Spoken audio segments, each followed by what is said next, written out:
For the first time in the history of Nigeria, our chief defense officers are making reasonable suggestions on how to tackle crime, tackle irregular movements, tackle insurgency in Nigeria. Now, they are now suggesting that the best option to have everything in Nigeria safe and sound is to fence our border. A responsible government, you don't need to tell them this, because Nigeria borders so many countries.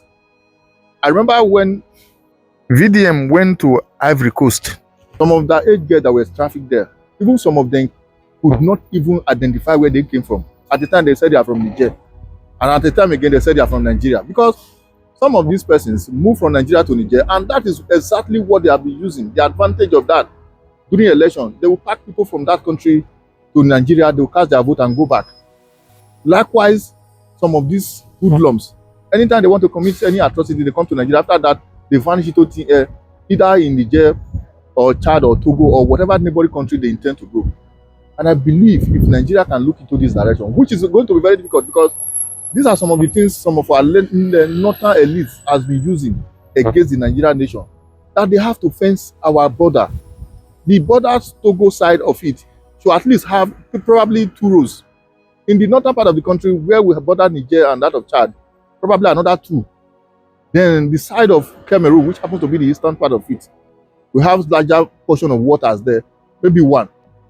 I know every now and then we keep borrowing just to pay salary, just to buy BB cars, just to renovate Aso Rock, but we cannot borrow to fence our country around.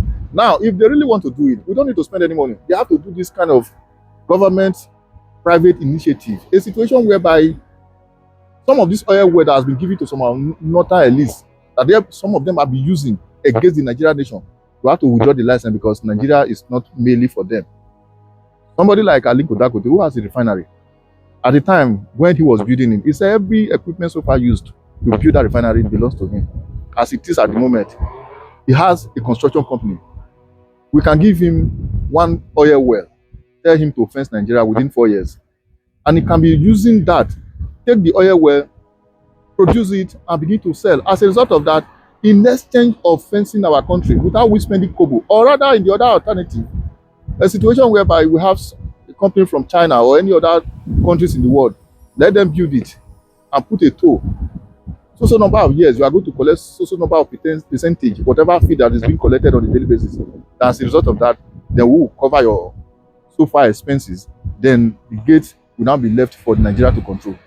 Once we are able to do this, I believe 60, 40, even 20% of our security challenges would have been solved, because some of these persons, the porous borders always give them that advantage of whatever they intend to do. And I believe this is going to be so difficult. I just pray that the Nigerian government will see the need for this, because I personally, this one is more even important than the Calabar-Lagos coastal highway that they are building of about 700 kilometers, which they just commissioned 30 kilometers of it. I believe if those money so far they want to use in building that road is being geared towards facing our borders, Nigeria would be safer, even if we are eating outside, even if we don't have fine houses. Life and property will also be secured. But a situation whereby we are painting everywhere, putting street light on every street in Nigeria, yet there's no security. One single mistake from terrorists can destroy everything we have so far built over the years. So to avoid that, there is need for Nigeria to look into that direction. Whatever you think, drop your comment in the comment section. Once again, share and follow the page. Thank you as you do so.